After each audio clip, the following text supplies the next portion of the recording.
नमस्कार। आज हम रीतिकाल के एक और कवि के बारे में बात कर रहे हैं। रीतिबद्ध परंपरा के कवि देवदत्त, जिनका मूल नाम देवदत्त है और देव कवि के नाम से ये जाने जाते हैं। आचार्य देव बिहारी की परंपरा के कवि, आचार्यत्व के अधिकारी और संपूर्ण गुणों के साथ आचार्य पद पर स्थापित देव कवि, जिन्होंने अपने लक्षण ग्रंथों के माध्यम से, अपने साहित्य के माध्यम से यह सिद्ध किया है कि वे आचार्य पद के सही हकदार हैं। देवदत्त ने चूंकि पूरा उनका काल जो है वो राज्याश्रम में व्यतीत हुआ, इसलिए उनको बहुत लिखना पड़ा। जहां जहां जिस जिस राजा के वो आश्रय में रहे, उस राजा की इच्छाओं के आधार पर और उनके चरित्र के आधार पर उन्होंने काव्य सृजन किया, साहित्य सृजन किया, लक्षण ग्रंथ लिखे। तो कवि देव जो है वो अपने साहित्य के लिए जाने पहचाने जाते हैं। प्रचुर मात्रा में उनका साहित्य है, बहुत अच्छी मात्रा में उनका साहित्य है और कुछ विद्वान उनका जो साहित्य संसार है उसको मानते हैं कि बहुत लंबी बड़ी संख्या में उन्होंने साहित्य रचे हैं। आचार्य रामचंद्र शुक्ल का मानना है कि देव कवि के 25 ग्रंथ हैं, लेकिन प्राप्त केवल 13 ग्रंथ हैं। उन 13 ग्रंथों में लक्षणों का जो प्रभाव है, साहित्य शास्त्र का जो प्रभाव है, वो बहुत अनुपम है, देखने को मिलता है। तो जैसे मैं आपको उनके 13 उपलब्ध ग्रंथों के बारे में के परिचय बता दूं, उनका नाम बता दूं। भाव विलास, अष्टयाम, कुशल विलास, जाति विलास, रस विलास, प्रेम चंद्रिका, रसानंद लहरी, देवशतक, शब्द रसायन, सुख सागर तरंग, राग रत्नाकर, भवानी विलास और देव माया प्रपंच नाटक। ये इनके वे 13 उपलब्ध ग्रंथ हैं जिनके आधार पर देव को आचार्यत्व प्राप्त हुआ है। देव ने आचार्य के रूप में जो अपना साहित्य लिखा या आचार्यत्व का पद जिन ग्रंथों के आधार पर मिला, वे प्रमुख रूप से हैं भाव विलास, शब्द रसायन, भवानी विलास, रस विलास, सुख सागर तरंग और कुशल विलास। इन ग्रंथों के आधार पर देव कवि को आचार्य देव कवि कहा जाता है, जिन्होंने अपने साहित्य शास्त्रीय विवेचन के आधार पर ग्रंथों की विवेचना की और निर्विवाद रूप से आचार्य के रूप में स्थापित हुए। तो देव कवि जो मूल रूप से श्रृंगार के कवि हैं, रीतिबद्ध परंपरा के कवि हैं, लेकिन आचार्यत्व की दृष्टि से केशव की परंपरा के कवि हैं, काव्यत्व की दृष्टि से बिहारी की परंपरा के कवि हैं। इन्होंने दोनों भावों को, दोनों कवियों की परंपराओं का निर्वाह किया है। श्रृंगार की जब बात करते हैं तो बिहारी के बहुत नजदीक नजर आते हैं, और जब आचार्यत्व की बात करते हैं तो केशव के बहुत नजदीक नजर आते हैं। यह देव की विशेषता है। रस के बारे में जो देव का विचार है, हम उसके बारे में बात कर रहे हैं कि देव जो हैं वो रसवाद के कवि थे, रसवाद को महत्व देते थे। उनका यह मानना था कि खाली अलंकारों से काव्य सृजन नहीं हो सकता जब तक कि उसमें रस का भाव निहित नहीं हो, और काव्य का मतलब ही रस होता है। जिस काव्य में रस ना हो उस काव्य को काव्य कैसे कहा जा सकता है? तो देव कवि इसको कहते हैं कि रस का भाव होना अति आवश्यक है, इसलिए रसवादी कवि भी देव कवि को कहा जाता है। वे रस के बारे में कहते हैं कि जो विभाव अनुभाव अरु व्यभिचारुन करी होई, चित्त की पूर्ण वासना सुकवि कहत रस सोई। जो अनुभाव विभाव के साथ चित्त की वासना को पूर्ण करता है रस की उत्पत्ति के माध्यम से, सही माने में वही कवि होता है। अर्थात रस की निष्पत्ति का भाव जहां काव्य में उत्पन्न होता है वह रस होता है, और सही माने में वह काव्य होता है। रस के स्वरूप पर प्रकाश डालते हुए कवि देव कहते हैं कि रस जो है वो ब्रह्मानंद का सहोदर है। अर्थात आनंद की प्राप्ति जहां होती है 9 रसों में किसी भी रस के भाव में, वह ब्रह्मानंद की स्थिति में जाता है, वह रस होता है, और उस रस से युक्त काव्य ही काव्य होता है। वे कहते हैं कि हरिजस रस की रसिकता, हरिजस रस की रसिकता सकल रसायन सार, जहां न करत कदर्थ ना, यह अनर्थ संसार। कि पूरा संसार जो है वो रस में ही लिपटा हुआ है, रस के बिना आप उसकी कल्पना नहीं कर सकते हो। अर्थात रस के बिना हम काव्य को काव्य नहीं मान सकते। उन्होंने रस के दो प्रमुख भेद किए हैं, माने हैं, लौकिक और अलौकिक। ये दो ही रस के मूल भाव हैं जो लौकिक से अलौकिक की ओर ले जाते हैं। जहां हम बात करते हैं प्रेम श्रृंगार की और श्रृंगार में विप्लम्ब श्रृंगार की, तो जहां विरही या विरहिणी अपने प्रिय अथवा प्रेयसी की भाव में डूब जाते हैं और वह भाव घनानंद का सुजान से लेकर कृष्ण तक होता है, मीरा का कृष्ण तक होता है, रहीम रसखान का कृष्ण तक चला जाता है, यह भाव लौकिक से अलौकिक तक का भाव होता है। तात्पर्य कहने का, मैं उन भक्तिकालीन कवियों को रीतिकाल में नहीं लेके आना चाह रहा हूं, लेकिन उन्होंने जो रस को महसूस किया और रस का प्रतिपादन किया, वो अलौकिक रस का प्रतिपादन किया। कवि देव उसी बात को कहते हैं कि जब लौकिक से अलौकिक की ओर हमारा मन, हमारा भाव चला जाता है, तो वहां रस की उत्पत्ति होती है और वह रस का दूसरा भाव होता है। उनका मानना है कि रस विशेष रूप से 33 तरह के होते हैं। देव ने 33 रसों की कल्पना की, लेकिन उन्होंने अपने जो ग्रंथ है, दूसरा जो ग्रंथ है, उसमें उन्होंने 70 तरह के रसों का उल्लेख किया है। 33 रस जो कवि देव ने माने हैं, उनका मानना है कि जो शारीरिक एक तन संचारी रस होता है, भाव होता है, और दूसरा होता है अंतर्मन का, मन संचारी भाव, आत्मा और परमात्मा का। एक तन को सुख देने वाला, एक मन को सुख देने वाला।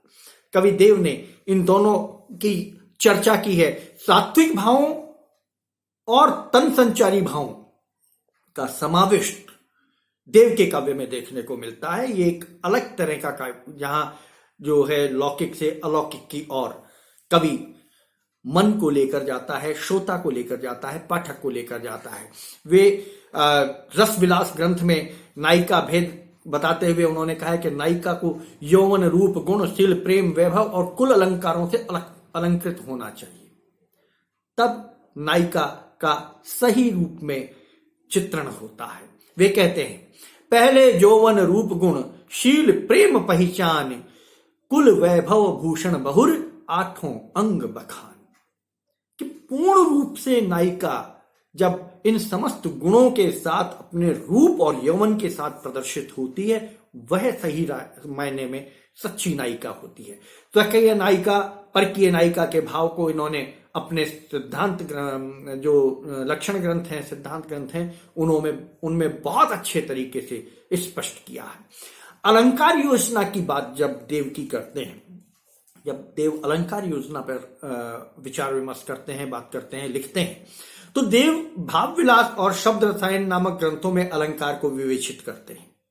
ये दोनों ग्रंथ जो उनके हैं, भाव विलास और शब्द रसायन, ये अलंकारों पर आधारित हैं। और उसी पर ये भाव विलास में देव ने अलंकारों को स्पष्ट करते हुए कहा है कि अलंकार मुख्य 39 हैं देव कहे, बेई पुराणनी मुनि मतिन में पाइए। 39 अलंकार मानते हैं देव, और वे कहते हैं कि पुराणों में ऋषि और मुनियों ने भी इन 39 अलंकारों का ही समर्थन किया है, परंतु उन्होंने अपने शब्द रसायन ग्रंथ में 70 अलंकारों का प्रयोग किया है, 70 अलंकारों की चर्चा की है, उनको बताया है, उनकी विवेचना की है। वे शब्दालंकार को बोझिल अलंकार मानते हैं कि शब्दों के माध्यम से काव्य को बोझिल किया जाता है। शब्द अलंकार जो है काव्य की जो चमक है उसको कम कर देता है, वे मृतक काव्य हो जाते हैं। जो शब्दालंकारों से युक्त काव्य होते हैं वे मृतक काव्य हो जाते हैं। हर कवि का अपना अपना मानना है। देव कवि उसे शब्दालंकारों को महत्व कम देते हैं और शब्द रसायन में उन्होंने इसकी बड़ी अच्छी विवेचना भी की है। मृतक काव्य बिनु अर्थ के कठिन अर्थ के प्रेत, उनका मानना है कि बिना अर्थ के अगर कोई काव्य है तो वो मृतक काव्य है। अर्थ होना, काव्य का अर्थ स्पष्ट होना बहुत आवश्यक है। वे अपने काव्यादर्श में उपमा, अधिकोपमा, उल्लेखोपमा, संदेहोपमा, भ्रमोपमा आदि उपमा अलंकार के बहुत सारे नवीन प्रयोग करते हैं और ये नवीन कल्पना केवल और केवल देव के काव्य में दिखाई देती है। अब बात करते हैं देव के काव्य का श्रृंगार पक्ष, क्योंकि मूल रूप से श्रृंगार के कवि हैं देव और रीतिबद्ध परंपरा के कवि हैं, तो उनके काव्य में जो श्रृंगार का रूप है वो एक अलग तरीके से प्रस्तुत हुआ है, एक अलग तरीके से सामने आया है। वे आचार्यत्व के रूप में श्रृंगार के दोनों पक्ष, संयोग और वियोग, दोनों पक्षों का वर्णन करते हैं। उनके संयोग पक्ष में सौंदर्य, प्रेम, प्रकृति चित्रण, मनोमुग्धकारी चित्र आदि स्पष्ट होते हुए दिखाई देते हैं। एक चित्रात्मक शैली में वे अपने काव्य का सृजन करते हैं। उनके काव्य को सुनते पढ़ते हुए चित्र उपस्थित होता है। मैं आपको उदाहरण के रूप में बताता हूं कि वे कैसे किस ढंग से चित्र की परिभाषा करते हैं। एक बहुत ही अति श्रृंगारिक उनका मैं पद बताता हूं आपको पढ़कर कि पीत रंग सारी, कल्पना कीजिए, चित्र खींचिए अपने मन और मस्तिष्क में। पीत रंग सारी गोरे अंग मिल गई देव, पीत रंग सारी गोरे अंग मिल गई देव, श्रीफल उरोज आभा, आभा से अधिक सी, छूटी अलकानी झलकानी जल कननी की, बिना बेणी बंधन बदन स्वाभाविक सी। अति श्रृंगारी, बहुत श्रृंगारी। लेकिन एक चित्र, एक नायिका का पीले वस्त्रों में, पीली साड़ी पहनी हुई नायिका, जिसके केश छूटे हुए हैं, खुले हुए केश हैं, उनसे पानी टपक रहा है, उससे जो सदैव स्नाता नायिका है उससे पानी टपक रहा है। उसके शारीरिक अंग प्रत्यंगों का जो कवि ने बहुत खूबसूरत तरीके से, जो श्रीफल की उपमा के साथ, नारियल की उपमा के साथ, श्रीफल की उपमा के साथ जो वर्णन किया है, अति श्रृंगारिक है। लेकिन एक चित्रात्मकता स्पष्ट उसमें दिखाई देती है। वे चित्रात्मकता के लिए कहते हैं, कृष्ण का वर्णन देखिए कि कृष्ण को आंखों में बसा लें। नायिका जो है, राधा जो है, वो कृष्ण की आराधना करती है और कहती है, सांवरे लाल को सांवरो रूप में नैनन को कजरा करी राख्यो, कि सांवरे जो कृष्ण हैं उनको अपने नैनों में काजल बनाकर बसा लूं। तो ये श्रृंगार देखा जाता है। राधा और कृष्ण एक दूसरे के प्रेम में डूबकर जब श्रृंगारी की स्थिति में पहुंचते हैं तो राधा कृष्णमय हो जाती है और कृष्ण राधामय हो जाते हैं। बिहारी ने लिखा है, राधा हरि हरि राधिका बनी आए संकेत, दंपति रति विपरीत सुख सहज सुरत हूं लेत। तो वहां राधा और कृष्ण दोनों एक दूसरे के रूप में परिवर्तित होते आते हैं। श्रृंगार का श्लिष्ट वर्णन यहां दिखाई देता है। ऐसे ही देव कवि भी राधा और कृष्ण जब एक दूसरे में आरोपित होते हैं तो कहते हैं कि दुल्हन को रूप गुण दो बरनत फिरे। दोनों एक दूसरे के रूप और गुण का वर्णन करते फिर रहे हैं।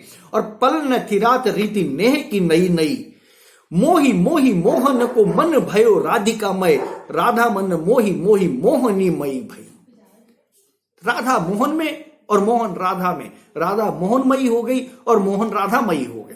ये जो स्थिति होती है जहां आत्मा और परमात्मा एक हो जाते हैं। कविदेव ने पहले कहा है कि उनका श्रृंगार लोक से परलोक की ओर जाता है, लौकिक और परलौकिक, रस दो तरह के, लौकिक और परलौकिक। तो यहां कवि उस बात को पुष्ट कर रहे हैं अपने इस पद के माध्यम से कि राधा और कृष्ण अब एक दूसरे के बारे में ही बात कर रहे हैं और एक दूसरे मय हो गए हैं। इसी तरह अनन्य प्रेम दृश्य कविदेव ने अपने साहित्य में उकारे हैं। मार्मिक चित्रण उन्होंने किया है। उन्होंने न केवल संयोग श्रृंगार की बात की, वियोग श्रृंगार में भी उन्होंने बड़े अच्छे पद लिखे और बड़ा अच्छा उनका चित्रण है, मार्मिक चित्रण है, चित्रोपम चित्रण है। देखिए, छोटी सी छली सी झीनी, लीनी सी छकी सी झीनी, अनुप्रास अलंकार का बहुत सुंदर। छोटी छोही सी छली सी झीनी, लीनी सी छकी सी छीनी, जकी सी चक्की सी लकी थकी है रानी सी, बींदी सी बंधी सी विश्व बूढ़ी सी, विमोहित सी बैठी बाल बकती लोकती बिकानी सी। बहुत सुंदर अनुप्रास में उन्होंने वियोग श्रृंगार का इसमें बहुत सुंदर तरीके से वर्णन किया है कि नायक नायिका के पास नहीं है और वो बेचारी किस तरीके से यहां पर बैठी हुई है, एकदम निराश होकर बैठी हुई है, जीवन में उसके कोई चंचलता नहीं है, जीवन में कोई उत्साह नहीं है, जीवन में कोई आनंद उसके इस समय नहीं है। तो ये वर्णन कवि देव श्रृंगार के दोनों पक्षों का इसमें करते हैं और संयोग और वियोग का। और चित्रोपम भाषा, चित्रोपम जो इनकी शैली है उसमें बड़े खूबसूरत तरीके से ये वर्णन करते हैं। ब्रजभाषा के कवि हैं, ब्रजभाषा में इन्होंने अपने साहित्य का सृजन ज्यादातर किया और अलंकारों का पूरा इन्होंने प्रयोग करते हुए अपने काव्य को सजाया संवारा।